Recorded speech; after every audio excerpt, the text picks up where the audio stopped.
All right, good morning, everyone. Is everyone ready? Well, welcome to my favorite day of the year, which is, of course, Day to Day, when we get to talk about the results of the civic census and a little bit about what that means for us as we are doing our planning for the growth of this community. As I say it this year every time, in fact, as I say all the time, good data make for good decisions. And so I'm very happy to have some new data that will help us make decisions that impact Calgarians' lives every single day. We do an annual civic census here at the City of Calgary. We do it for three reasons. One is it helps us in terms of future planning, understanding where people live, how they're moving through the city, and what neighborhoods they're choosing. Helps us think hard, helps us make very big decisions, multi-billion-dollar decisions, around how we're planning and how we're investing in the city. The second is very prosaic. It's about grants. Many provincial and federal capital grants in particular are based on a per capita basis, and it's important for us to have the latest numbers in order to apply for those. And finally, it really is about policy. And the policy is more than just the headline number of how many people are living here, but really around what neighborhoods people are living in, how neighborhoods are changing over time. It's extremely helpful for Council to understand all of that as we make our decisions as well. So we'll start with the headline number. As expected, in this economic downturn, growth has slowed in the City of Calgary, but we continue to grow. So our population now is 1,235,171, a net increase of just over 4,000 people. That is, of course, much smaller than the net increases that we have seen in previous years, but still showing growth. So the famous Rick Bell U-Haul Index is certainly still a helpful index, but not telling the full story of what happens to us in economic downturn. Basically, what we're seeing here is roughly what we saw in 2010. With a bit of a lag from the economic downturn, a little bit of out-migration, still incredible natural increase. And as Councillor Putman's told me yesterday, someone moving to Calgary is an indication of one person's confidence in Calgary. Having a baby is an indication of at least two people's confidence in Calgary. So you can see the components of the change. Natural increase, that's births over deaths, remains relatively flat but quite high. And our overall migration has dipped below the zero level, certainly not at levels that we've seen in previous recessions, for example, as you can see at the very far end of this graph. On a percentage basis in the early 90s. But certainly long before that, we saw much bigger decreases than that in economic cycles. So again, not unexpected. What's interesting about this is that it follows on 4 years of extraordinary population growth. Since I've been in this job, I believe we have had 4 of our 5 largest years of population growth in history. What's really interesting about that is that we are now, after the 2016 numbers, exactly on pace with our action plan plans. So in our 4-year budget and business plan cycle, we had estimated growth of about $100,000 people over 4 years. And in the first 2 years, we had between 35 and 40,000 people. This year we have about 5,000 people, which actually means we're exactly on track with where we thought we would be in the first 3 years of our action plan. It certainly wasn't a straight line, which is what we budgeted for, but it gives us a chance to take a breather and gives us a chance to catch up with ourselves. We're still building infrastructure, we're still behind the times on many things, but we're not adding a small city every single year as we have for the last couple of years. So we can use this to revisit our budget projections and our expense projections, perhaps allowing us to spend a little bit less as we continue to catch up. This is interesting. So this map is part of the basis of how I ended up in this job. I've done a lot of research on this work over time and how the city's neighborhoods shift and grow over time. And you will have seen that when we look at this map over the last few years, that we had pretty much arrested the decline of the population in most existing neighborhoods in Calgary, and many of them were growing again a little bit while an enormous amount of growth is happening at the fringe. What you're seeing here is a generalized population decline taking place across many, many established communities. It's nothing to worry about yet. There's still a lot of gray on this map. indicating most established communities are remaining flat. But one thing we must be careful of as we're making decisions going forward is if we're building lots of communities on the edge of the city, but people aren't moving to Calgary, and you're actually having people who are already in Calgary moving to those neighborhoods, that has a bunch of negative impacts on infrastructure, on the availability of recreation facilities, for example, public transit, as well as for the provincial government, the availability of schools.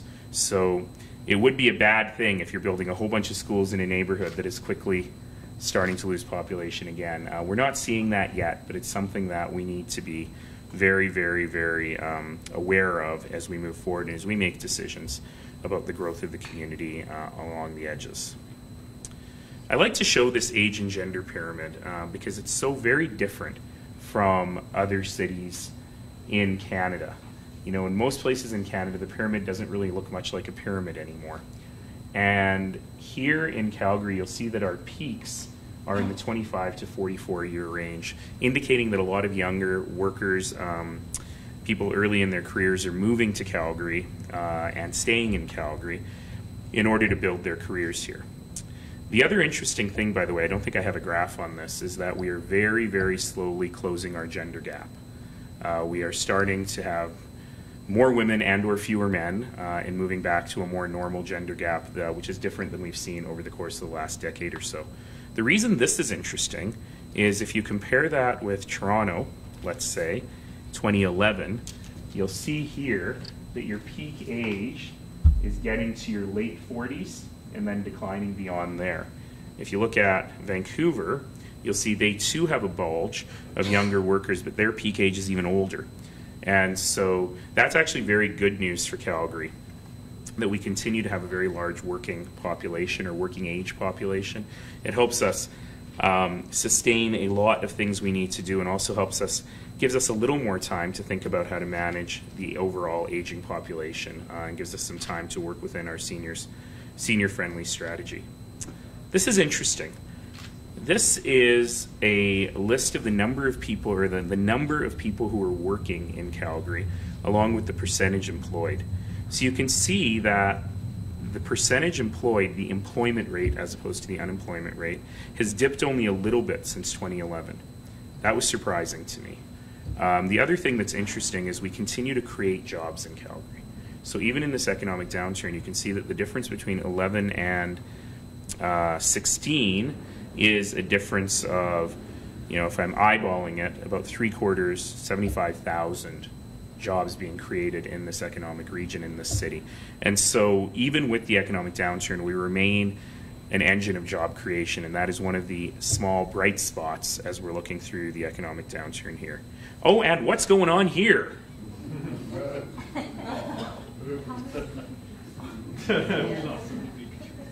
I'd like everyone to think about this one for a while. This is a big one. Well, there's two interesting things going on here. Number one is we don't ask dogs and cats every year, but we do have a time series here, and there's two things going on. Many more dogs and many fewer cats. So what that may indicate on the cat front is that we probably need to do a little bit of work around compliance with licensing and ensuring that people are reporting their cats. I understand that long before my time, the biggest, most contentious debate council ever had was on the issue of cat licensing. I'm not interested in repeating that, but we should make sure that people understand the benefits of having their cats registered. Certainly, if they are registered, it makes my life on Twitter much easier trying to find lost cats. But we are indeed a dog-loving city, and a lot of dogs coming in as well, which I thought was fascinating. Who knew that our census was about cats and dogs as well as people? So with that, few fun facts for you. We continue to use a mix of online and in-person work on our census. We got about a 97% response rate overall, which is extraordinary. And we had a much larger percentage of people using the online option to fill out the census. Nearly 100,000 households submitted their census data through the self-serve online system. So we'll continue to improve that. We had a lot of feedback from people saying, how come that one ends when the door-to-door starts? because I was reminded when I saw the census taker that I could go online and do it, but I couldn't. So we're going to adjust that, and hopefully we'll have even more people utilizing that online. In terms of community growth, this year's fastest growing neighborhood is Nolan Hill in Northwest Calgary, increased 2,000 people. We've had 5 additional communities experiencing significant growth of more than 1,000 residents. Those are Evanston, Auburn Bay, Skyview Ranch, Copperfield, and Legacy. Panorama Hills remains the largest community by population in the city, followed not too far back by the Beltline. And I imagine that over time, the Beltline, with its intensification, will in fact become the largest community in the city. We have a bet on that at City Hall, so we'll see if that actually works. Housing continues to be built. So even as the population grew 0.36%, the number of housing units existing and under construction grew by 1.32% from 6,599, by 6,599 to nearly 500,000 housing units in Calgary. The number of vacant units also increased. Not unsurprising, if the population is increasing 0.36 and the number of units are increasing 1.32, we have seen a significant increase in vacancies. We define vacant dwelling units as units that are suitable and available for occupancy, excluding units under construction or renovation. So the vacancy rate that we calculate is different than the one that is calculated by real estate boards and the like. But we've seen an increase using our own methodology from 2.64% in 2013 to 4.3% in 2.64% in 2015 to 4.3% in 2016. And we've seen a slight uptick in the number of owner-occupied dwellings. So that's probably just statistical noise, but that's gone from 68.7% to 69.8% over the course of 1 year. So with that, the last thing that I'll say about this is that, there's no denying that we're in a downturn. This is very different news than I have presented in previous statistical formulas. It's actually previous census releases. Boy, tongue-tied today. It's actually very similar, very, very similar to the news I presented in my very first census release when we looked at the numbers for 2010 and 2011. But we continue to be focused on talent attraction, on promoting opportunity here in Calgary for people and for business. And there are some silver linings here. I've spoken with a large number of Canadian companies who have felt that they were priced out of downtown Calgary in the past and are now actively looking to expand their increase in downtown Calgary. In fact, I'll be making an announcement next week of a very, very major Canadian company doing a big expansion in downtown Calgary. Our real estate market has moderated. It is not a ton more affordable. We haven't seen a huge crash, but certainly compared to the ongoing very heated markets in places like Toronto and Vancouver, we are looking much more attractive at this moment. And we remain one of the best educated and prosperous places on earth. So the rebound will take time. But the city government continues to invest in capital infrastructure through our work. We continue to attract business to Calgary. We continue to attract young and old talent to Calgary. As I've said many times, there's that famous bumper sticker that says, "Please God, grant me another boom. I promise not to urinate it away this time." And what we can't afford to do is urinate away this downturn. We actually need to take this as an opportunity to recreate, to rebuild, and to reimagine what the city of the future looks like. And great data, as in the census, will assist us in doing that. So I will pause there, and I will. Could you explain in a little more detail? You did mention it in your presentation, but a little more detail about the implications on budgeting, because of course the action plan was based on, pretty strong population growth and pretty strong, above average net migration. So what effect, if any, will it have on future budgeting for operating and future budgeting for cap? Well, the answer is in the question, which is it's about the future. So the action plan, which we passed in 2014, was predicated on population growth of 25,000 per year. And in the first 2 years, we had nearly 40,000 per year. So we were actually really behind. And if you look at this net increase of 5,000, it actually means that in total, over 3 years, we're just over 75,000, and we had budgeted for 75,000. So actually, this is not bad news from that perspective, because it means we're now caught up to ourselves. If this kind of population decline persists into the next budget cycle, that is the 2019 forward budget cycle, then did I say decline? If this stable growth, I should say, persists into the next budget cycle, then that obviously means we'll have a very different set of assumptions. Where that really makes a difference is in twofold. Number one, it makes a difference in terms of where the people are moving. So if you look back at the map, and if we go back to a 2005 style map, where all the growth is at the edges, actually it doesn't save us any money at all if the population is not increasing, because the infrastructure still is required at the outsides of the city. So we've reversed that trend quite significantly over time, and I don't anticipate that will change, but it's something that I want to look at very, very carefully. And I was just going to say, in the second piece around how population growth drives what we do is really around infrastructure, particularly in water and wastewater. Because water and wastewater is very much, every extra toilet has a certain cost.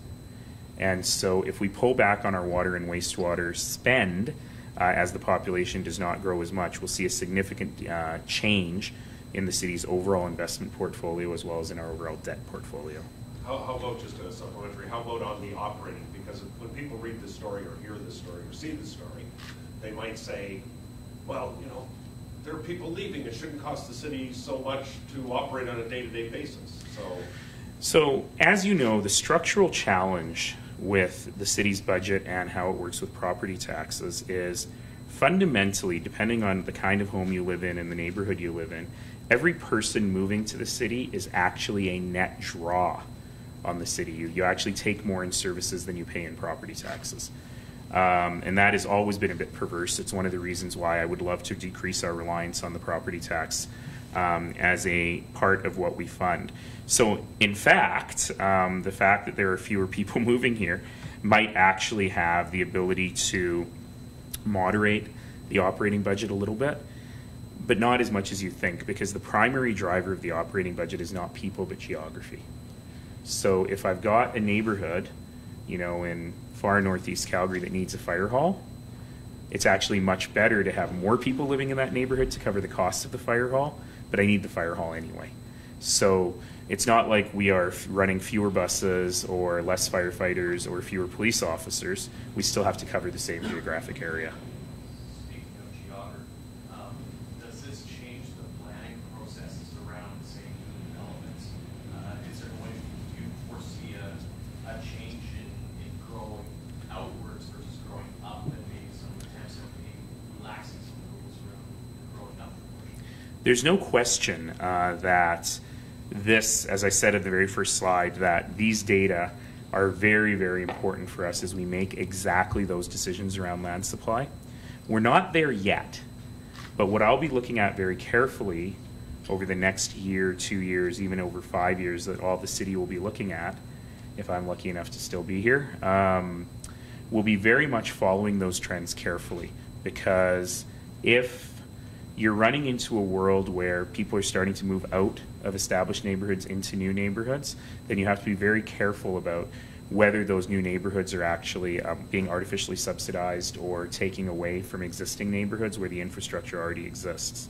Now, I'm much, much less worried about that than I would have been sitting on your side of the camera 10 years ago, because the city has put a lot in place, including our new off-site levy bylaw, to really end those artificial subsidies for new greenfield development.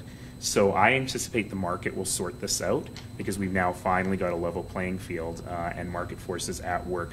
But certainly it's something the city needs to look at very carefully. You mentioned that these don't necessarily come as a surprise given the downturn that we're in. When we look at the net migration at minus, 6,500 people. Roughly, yeah. Roughly, yeah. A net migration of 24,909. That's a pretty big swing. Were you expecting that kind of a swing? The quantum is a little bit bigger than I thought in terms of going from such a high number. The actual absolute value of net outmigration is not that surprising to me because it's roughly on par with 2010. It's a little bit lower than 2010.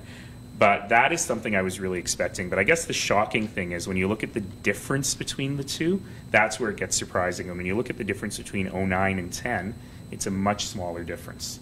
So that is a bit surprising, but I was anticipating that we would have a small net outmigration number. I mean, it's tough to live here and not see that happening. But like I say, the swing is probably the part that surprises people the most. Sir, not necessarily on Census, I was wondering if you saw Statistics Canada's crime statistics this morning. 9% increase, highest in the nation in Calgary last year. Your thoughts?